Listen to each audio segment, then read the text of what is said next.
Hey guys, and you know who it is? It's your girl Ray, also the host of Talks with Ray every day. And guess what? Welcome to a new video. Did your girl go visual? Yes, she did. And guess what, guys?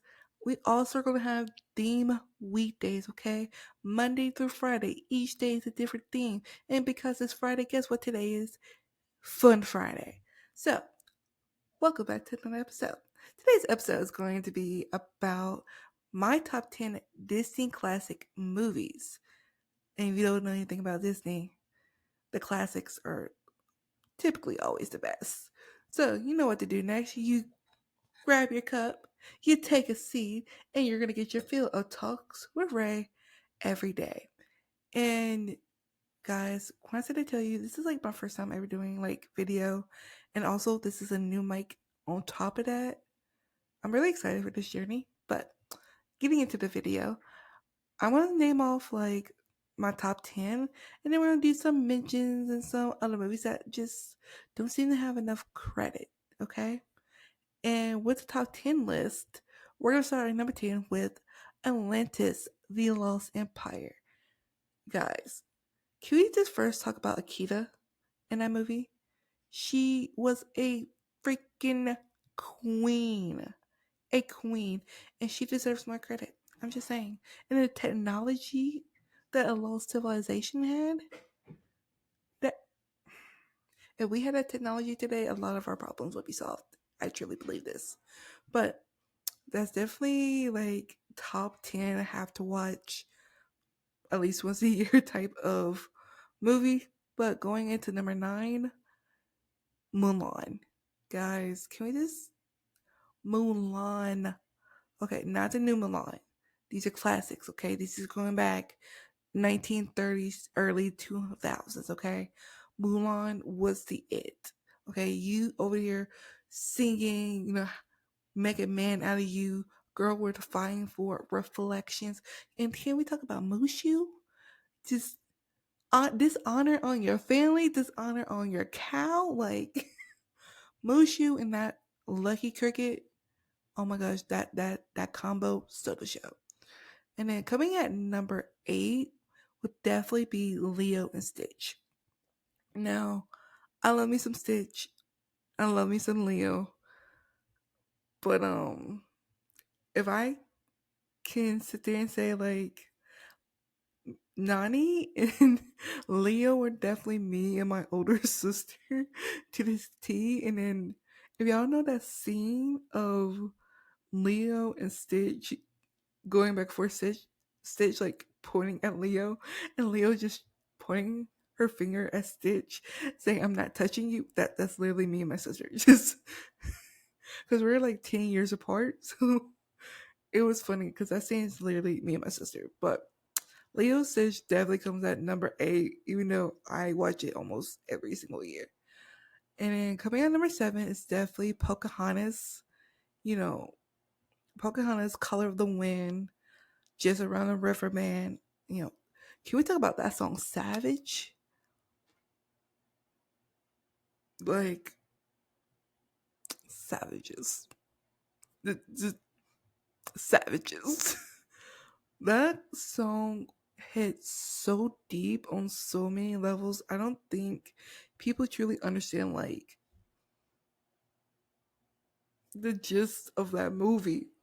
And though Disney, like, Disney-fied it, the real story behind Pocahontas is so sad and so just, ugh. But I once again I love I love the little side characters, sidekicks. I love Grandma Tree. It's an overall great movie. It comes at number 7. Number 6, The Princess and the Frog. Now I love me some Princess Tiana. And that girl, I know that girl could cook up some gumbo and beignets. I just felt that it could have been a little bit more.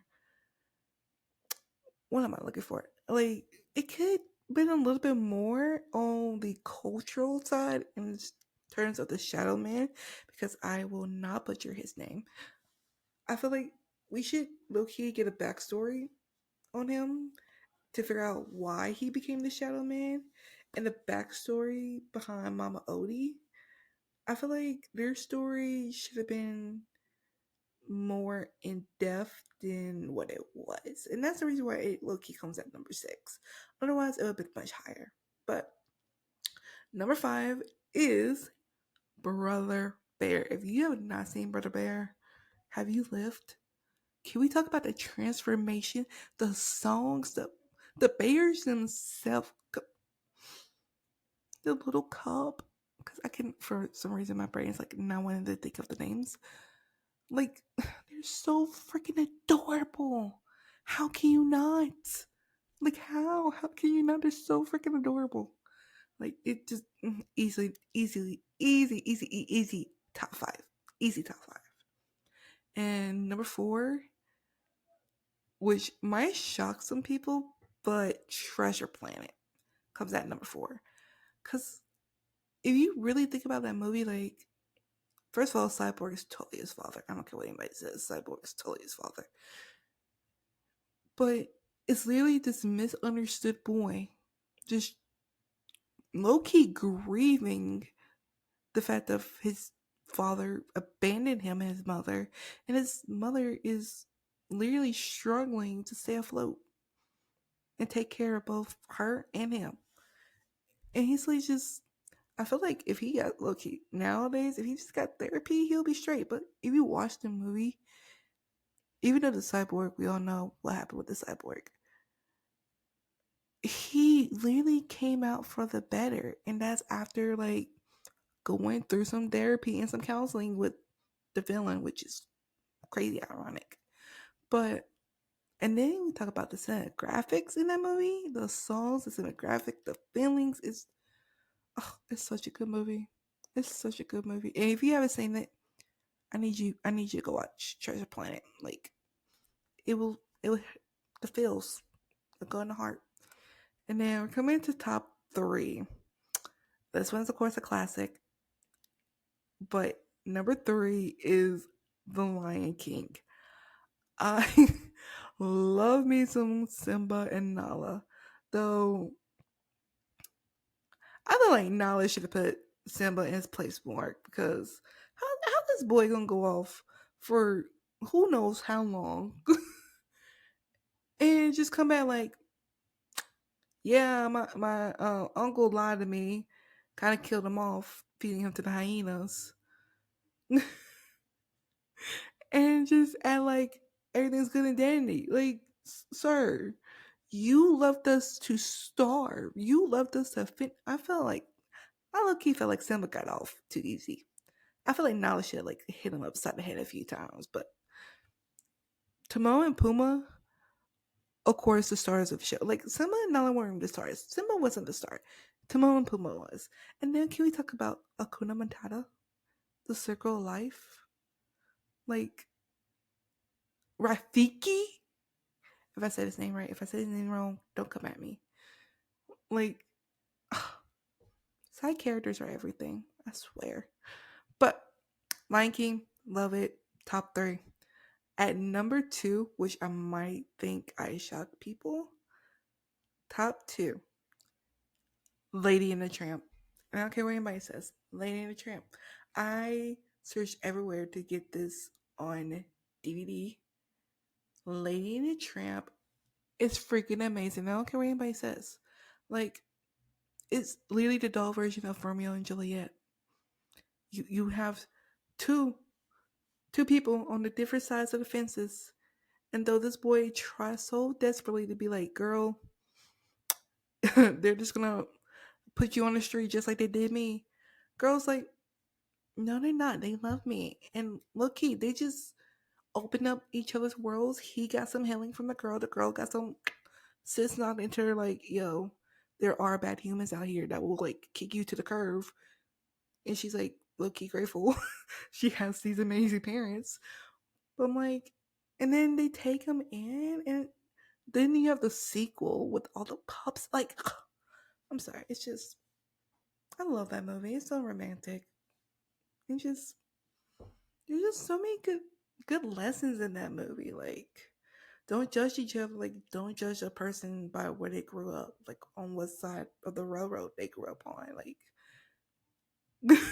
be kind to each other, love one another, because we need a lot of that in our world right now. But it's just easily number two. And of course, my top favorite Disney classic movie. And if you haven't seen this movie, shame on you. This is an amazing movie, and you should stop what you're doing and go watch it. My number one movie of all Disney classics, The Aristocats. The Aristocrat. Ugh, I could talk, you guys. The Aristocats. Like, the Aristocats. Oh my god. Duchess. O'Malley. Like, the kittens. The band, y'all. The band and the Alleyway Cats. Like, if you have not seen this movie, have you lived? Have you lived? Especially if you're an animal lover. Have you really lived if you've not seen the Aristocats? Like, guys, can we talk about that song in the alleyway?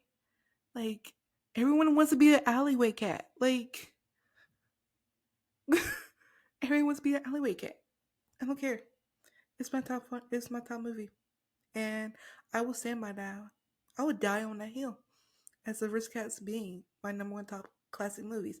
And mind you, like I said earlier, these are movies from the 1930s to the early 2000s. Aristocats, number one, easily. But like I said, you guys, I do have some like mentions and some, movies that don't deserve enough credit. Like, they need more credit.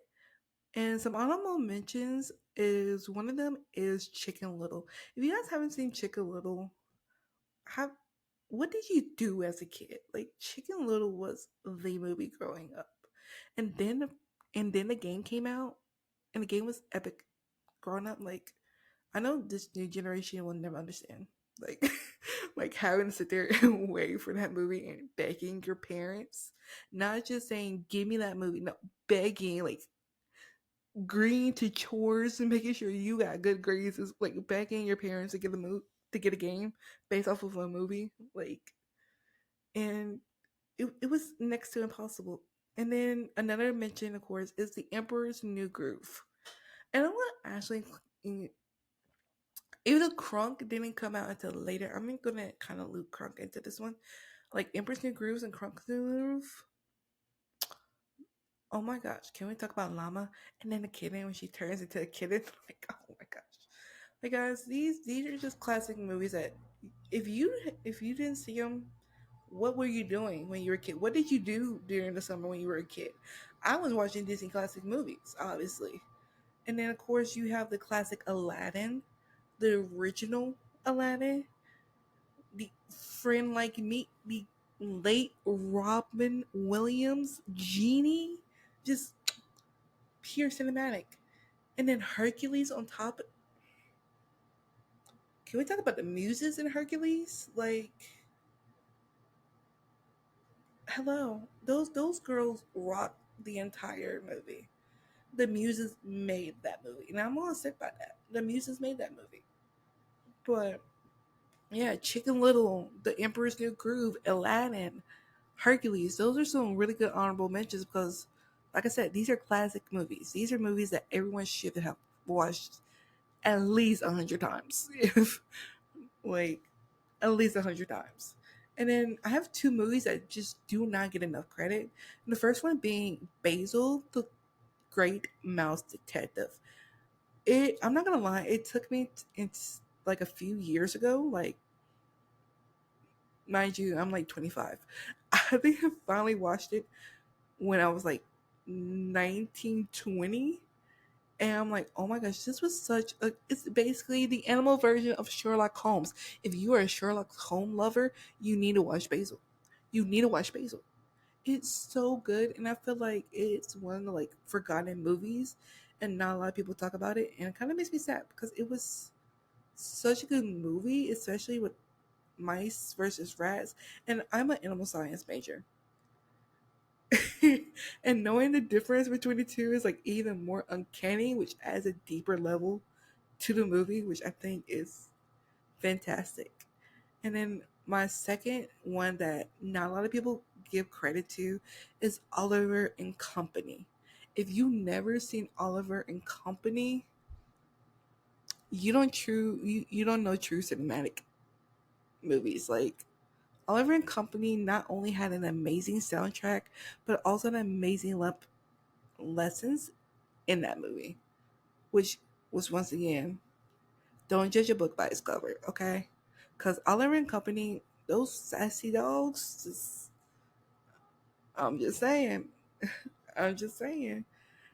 But guys, that was my top 10 Disney classic movies based from 1930s to the early 2000s, along with some honorable mentions and some movies that just need more credit because they were freaking amazing.